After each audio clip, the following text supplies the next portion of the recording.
Hello everyone. तर आज आपण बनवणार आहोत पौष्टिक असं मसाला दूध। अजिबात दूध न आटवता फक्त 10 मिनिटात तयार होणारी ही मसाला दुधाची रेसिपी तुम्ही नक्की बनवा। चला तर मग अजिबात वेळ न घालवता आपल्या रेसिपीला सुरुवात करूया।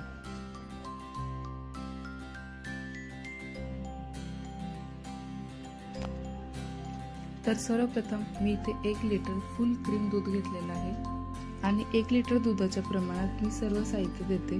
तुम्ही ही रेसिपी बघून भरपूर प्रमाणात दूध बनवू शकता। सुरुवातीला आपण हे दूध एकदम टेस्टी होण्यासाठी जो मसाला लागतो तो मसाला बनवून घेऊया। यासाठी एक कढई किंवा पॅन हलकीशी गरम करून घ्यायची आहे व त्यामध्ये आपल्याला 10 ते 12 बदाम, 7 ते 8 काजू, 12 वेलची, 7-8 पिस्ता।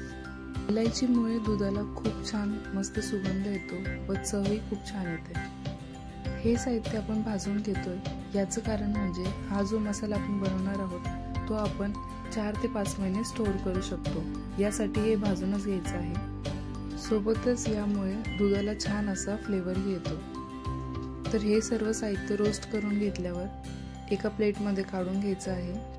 आता त्याच कढईमध्ये आपल्याला दूध गरम करायचं आहे। त्यासाठी आज मी गाईचं दूध वापरते कारण गाईचं दूध थोडंसं चवीला गोड असतं आणि सोबतच जास्त पौष्टिकही असतं। दूध गरम करायला ठेवल्यावर दुधाला एक छान उकळी काढून घ्यायची आहे। दुधाला छान अशी उकळी येईपर्यंत आपण थंड झालेले ड्रायफ्रुट्स मिक्सरला फिरवून घेऊयात। ड्रायफ्रुट्सची पावडर खूप जास्त बारीकही करायची नाही, थोडीशी जाडसर अशीच ठेवायची आहे। बघा, आज आपण थोड्या वेगळ्या पद्धतीने मसाला दूध बनवणार आहोत। त्यासाठी मी 4 ते 5 बदाम व 4 ते 5 काजू भिजत ठेवले होते। 4 तास अगोदर हे तुम्हाला भिजत ठेवावे लागतील, तेव्हाच ते चांगले भिजतील। आता यामधले काजू मी सेपरेट करत आहे व त्यामधले जे बदाम आहेत ते सोलून घेत आहे व त्याची साल भिजवलेले काजू व बदाम आपल्याला मिक्सरला फिरवून घ्यायचे आहे व फिरवताना यामध्ये थोडंसं दूध घालायचं आहे करून याची बारीक अशी स्मूथ पेस्ट तयार होईल। तुम्हाला जर ही पद्धत वापरायची नसेल तर तुम्ही याऐवजी मिल्क पावडरही वापरू शकता। मिल्क पावडर नाहीये पण दूध मात्र दाटसर झालं पाहिजे यासाठी मी ही पद्धत वापरली। तुम्ही सुद्धा ही ट्रिक एकदा वापरून बघाच, कारण यामुळे आटलं जातं, चवीलाही खूप छान लागतं। आता एवढ्या वेळात आपल्या दुधाला छान अशी उकळी आलेली आहे व यामध्ये हलकीशी साय अशी तयार झालेली आहे। आता या उकळलेल्या दुधामध्ये तयार केलेली काजू बदामाची पेस्ट घालायची आहे व गॅस फुल करून याला 1 ते 2 मिनिटं एक छान अशी उकळी काढून घ्यायची आहे। तुम्ही बघू शकता ही पेस्ट घातल्यानंतर लगेचच आपलं दूध दाटसर असं तयार झालेलं आहे। दाटसर तयार केलेला दुधाचा मसाला घालायचा आहे, छान मिक्स करून घ्यायचा आहे व कढईच्या बाजूने जर मलाई जमली असेल तर ती सुद्धा काढून यामध्ये मिक्स करायची आहे। आता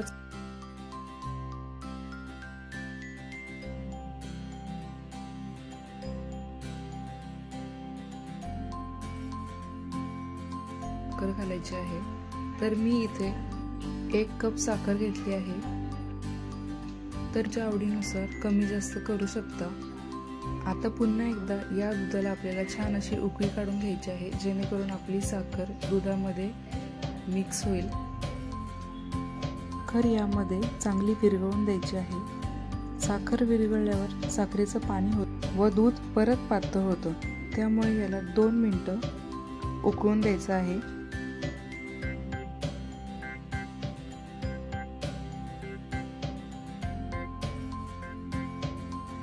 2 मोठे चमचे चारोळी घालत आहे। चारोळी मी कच्चीच घेतलेली आहे, भाजून घेतलेली नाहीये। चारोळी घातल्यानंतर आपण पुन्हा एकदा एक उकळी घेणार आहोत। दुधामध्ये चारोळी घातली, अर्धा चमचा हळद घालत आहे। आज माझ्याकडे केशर उपलब्ध नाहीये त्यामुळे मी हळद घालत आहे। आता तर हिवाळा आहे व हिवाळ्यामध्ये सर्दी व खोकला याच्या उपचारासाठी हळदीचं दूध तर पितच असतो, त्यामुळे हळद किती पौष्टिक आहे हे तुम्हाला सांगायची गरज नाहीये। तुमच्याकडे सुद्धा केली तर तुम्ही हळद वापरू शकता। आता हळद घालून झाल्यावर जास्त नाही, 1-2 मिनिटं आपल्याला उकळून द्यायचं आहे। आता तुम्ही पाहू शकता आपलं छान असं पौष्टिक मसाला दूध तयार झालेलं आहे। आता आपण हे सर्व करूया। खूप काही कष्ट न घेता कमी कष्टांमध्ये तयार होणारी ही मसाला दुधाची रेसिपी तुम्ही यावर हळदीसाठी नक्की बनवा।